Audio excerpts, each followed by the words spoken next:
নমস্কাৰ বন্ধু বান্ধৱীসকল আশা কৰো সকলো ভালে আছে মোৰ আন এটি ভিডিঅ'লৈ আপোনালোকক পুনৰবাৰ স্বাগতম জনাইছো ইংৰাজী বিষয়ত আজিকালি প্ৰায় এটা প্ৰশ্ন সোধা হয় আৰু সেয়া হৈছে পয়েটিক ডিভাইচৰ পৰা আৰু মেট্ৰিক পৰীক্ষাত 1 বা 2 নম্বৰ পয়েটিক ডিভাইচৰ পৰা প্ৰশ্ন আহে ক্লাস 9 তো পয়েটিক ডিভাইচৰ পৰা প্ৰশ্ন আহে এইবাৰ ক্লাস 6 তো এটা পয়েটিক ডিভাইচ সন্নিবিষ্ট কৰা হৈছে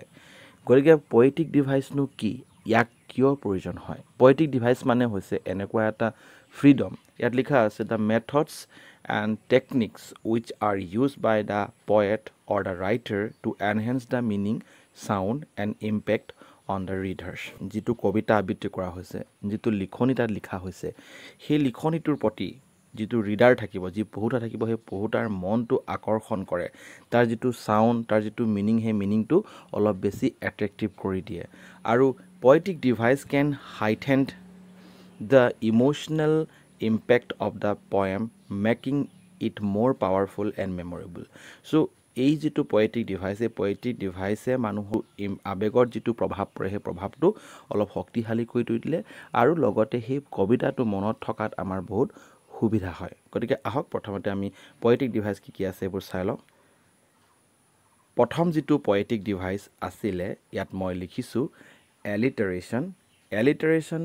মানে কি হয় ইয়াত মিনিং দিয়া আছে আপোনালোকে পঢ়ি লব পাৰে the same consonant or vowel sound at the beginning of two or more words that are close together in a sentence suppose উচা-উচি দুটা শব্দ ললো সেই উচা-উচি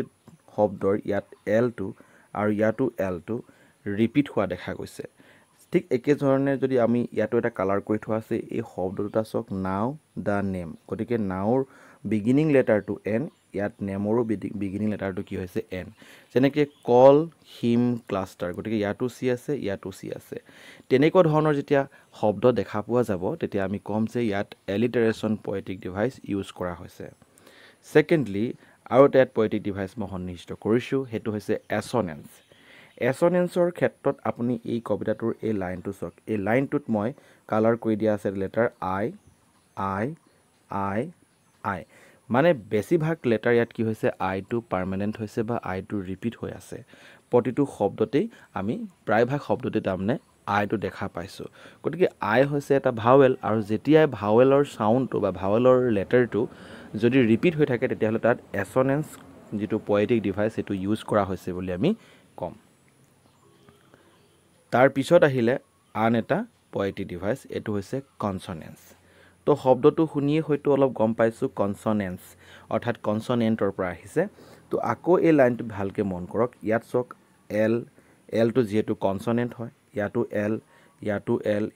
l তেনে ধৰণে l বাৰে বাৰে যেতিয়া ৰিপিট হৈ থাকিব কথাটো মনত থব যে প্ৰথম লেটাৰটোত বাৰে বাৰে অহাটো নুবুজায় হেতু তেতিয়া alliteration ইউজ কৰা বুজাব কিন্তু যেতিয়া মাজত বা কিনাৰত বা শেষত যদি কনসনেন্টটো ৰিপিট হৈ থাকে তেতিয়া হলে আমি তাত consonance poetic device use কৰা হৈছে বুলি কম যেনেকৈ ইয়াৰ তলৰ লাইনটো s গতিকে বাৰে বাৰে s টো যেহেতু কনসনেন্ট গতিকে কনসনেন্ট ৰিপিট হৈ থকাৰ কাৰণে ইয়াত আমি poetic device consonance ইউজ কৰিছে বুলি আমি ক'ব পাৰো ইয়াৰ পিছৰ যেটো poetic device হেতু হৈছে repetition so repetition মানে কি হয় একেটা শব্দকে যেতিয়া বাৰে বাৰে কবিয়ে ইউজ কৰি থাকে বা লিখি থাকে তেতিয়া আমি গম পালো যে কবিজনে এটা poetic device ইউজ কৰিছে আৰু হেতু হৈছে repetition তাৰ পিছৰ আৰু এটা মই poetic device ইয়াত লৈ আহিছো আৰু হেতু হৈছে enjambment so enjambment poetic device মানে কি হয় আপুনি এই stanzaটো আপুনি এবাৰ ভালকে চক তাত এই লাইনটোত কমা দিয়া আছে ইয়াতো কমা দিয়া আছে ইয়াতো কমা দিয়া আছে কিন্তু এই ওয়েগনৰ পিছত কমা দিয়া হোৱা নাই যেতিয়া এটা শাৰী সম্পূৰ্ণ কৰাৰ পিছত বা এটা সেন্টেন্স সম্পূৰ্ণ কৰাৰ পিছত এটা কমা দিব লাগিছিল যেহেতু কবিজনে ইয়াত কমাটো দিয়া নাই নিদি সিধাই এটা নেক্সট সেন্টেন্স এটা আৰম্ভ কৰি দিছে গতিকে ইয়াত কবিজনে এটা poetic device ইউজ কৰিছে আৰু তাৰ নামটো হৈছে enjambment তাৰ পাছৰ যেটো poetic device হেতু হৈছে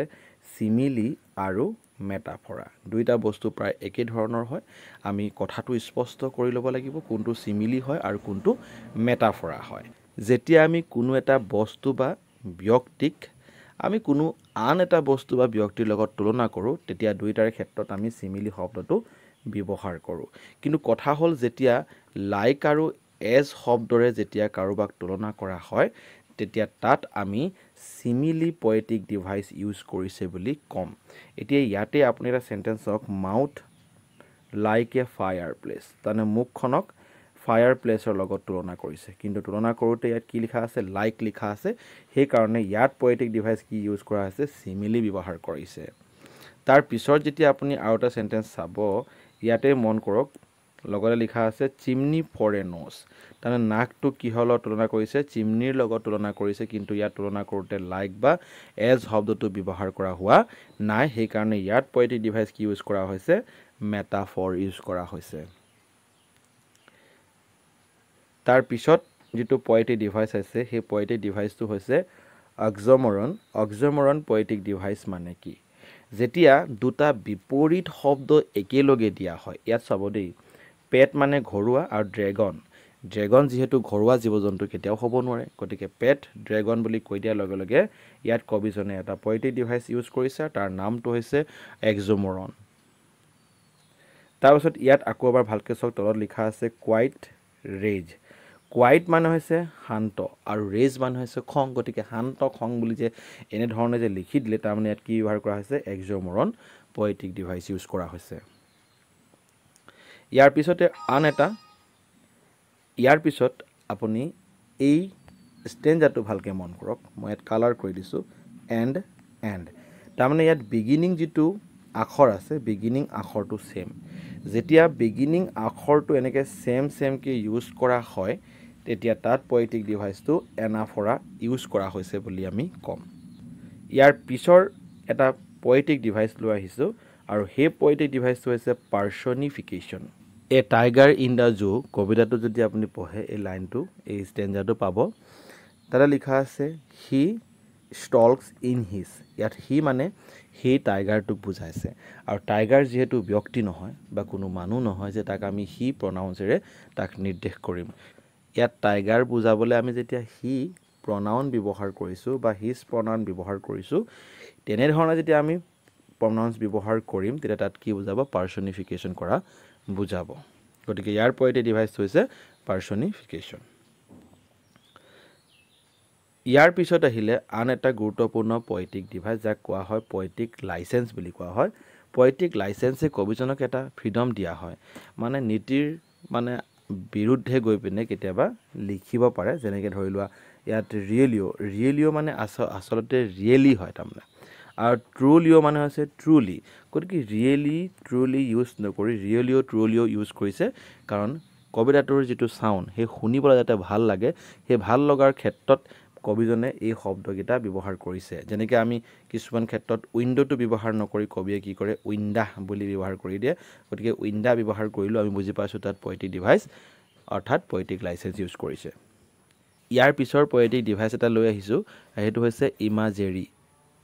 ইমাজেৰী মানে হৈছে ইয়াত লিখা আছে a literary device use in poetry novel and other writing that help our senses to create an image or idea in our head কিবা এটা বস্তু বা ব্যক্তিৰ বিষয়ে বা সেই ঘটনাটোৰ বিষয়ে আমাৰ মনত এটা স্পষ্ট প্ৰতিচ্ছবি দাঙি ধৰিবৰ কাৰণে কবিয়ে কেতিয়াবা কিছুমান কথা ইয়াত উল্লেখ কৰে যেনেকৈ ইয়াত মেৰিলি বাউন্সিং এতিয়া বলটো যে মেৰিলি বাউন্সিং হৈছে এই লাইনটো বল পয়েমৰ পৰা দিয়া হৈছে গতিকে ইয়াত এটা বল মানে বাগৰি পৰিছে কিন্তু বাগৰি পৰাটো কিহেৰে তুলনা কৰিছে খুব সুখী মনেৰে বাগৰি পৰিছে তাৰমানে তো বলটোৰ যিটো ইমেজ সেই ইমেজটো আমাৰ মনত আনিবৰ কাৰণে কবিয়ে এই লাইনটো ইয়াত লিখি দিছে তেতিয়া আমি ক'ব পাৰিম ইয়াত পয়েটিক ডিভাইচ ইমাজেৰী ইউজ কৰা হৈছে বুলি ইয়াৰ পিছৰ পয়েটিক ডিভাইচ হৈছে অনমটাফিয়াটো হৈছে ইয়াত লিখা আছে the fact of words containing sound similar to the noises they describe কিবা এটা সাউণ্ড অৰ্থাৎ ক'ৰবাত কিবা এটা মেটেলিক সাউণ্ড হ'ব পাৰে কিবা এটা বস্তু খুন্দা খোৱাৰ ফলত সৃষ্টি হোৱা যিটো সাউণ্ড সেই সাউণ্ডটোক বুজাবৰ কাৰণে কিছুমান শব্দ ব্যৱহাৰ কৰা হয় তেতিয়া কবিজনে অনমটাফিয়া পয়েটিক ডিভাইচ ইউজ কৰিছে বুলি আমি গম পাম ইয়াৰ পিছৰ যিটো পয়েটিক ডিভাইচ সেইটো হৈছে চিম্বলিজিম মানে হৈছে কেতিয়াবা কবিজনে কি কৰিব এটা শব্দ ইয়াত উল্লেখ কৰি দিব আৰু সেই শব্দটো কিন্তু অৰ্থটো সেইটো নুবুজায়, তাৰ অৰ্থ বেলেগ এটা বুজায়। গতিকে some say the world will be end in fire। গতিকে ইয়াত ফায়াৰ মানে কি বুজাব বিচাৰিছে? ইয়াত ফায়াৰ মানে কবিজনে লোভ, খং আদি অৰ্থ ইয়াত প্ৰকাশ কৰিছে। আৰু ইয়াত আইচ মানে হৈছে মানুহৰ ঈৰ্ষা, মানে এনেধৰণৰ কিছুমান বেলেগ এটা কথা ইয়াত বুজাব বিচাৰিছে। গতিকে সেইকাৰণে আমি ক'ব পাৰিম যে ইয়াত পয়েটিক ডিভাইচ চিম্বলিজম ইউজ কৰা হৈছে বুলি। গতিকে আজিলৈ ইমানেই আছিলে। যদি ভিডিঅ'টো ভাল পাইছে প্লিজ লাইক শ্বেয়াৰ কমেণ্ট এটা কৰি দিব। ভিডিঅ'টো সম্পূৰ্ণ হোৱাৰ বাবে অশেষ ধন্যবাদ। থেংক ইউ ফৰ ৱাচিং।